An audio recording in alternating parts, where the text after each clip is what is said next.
بسم اللہ الرحمن الرحیم۔ امید ہے کہ آپ تمام احباب خیر و عافیت سے ہوں گے۔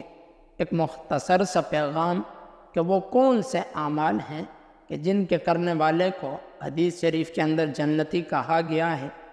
تو آئیے اس حدیث کو پڑھتے ہیں، سنتے ہیں۔ عن ابی ہریرہ، حضرت ابو ہریرہ رضی اللہ تعالی عنہ سے مروی ہے، قال وہ فرماتے ہیں، اتا اعرابی النبی، ایک اعرابی نبی صلی اللہ علیہ وسلم کے پاس آیا، فقال پس کہنے لگا، دلنی علی عمل، یا رسول اللہ مجھے کوئی ایسا عمل بتلا دیجئے، اذا عملتہ، جب میں اس کو کروں، دخلت الجنہ، تو میں جنت میں داخل ہو جاؤں۔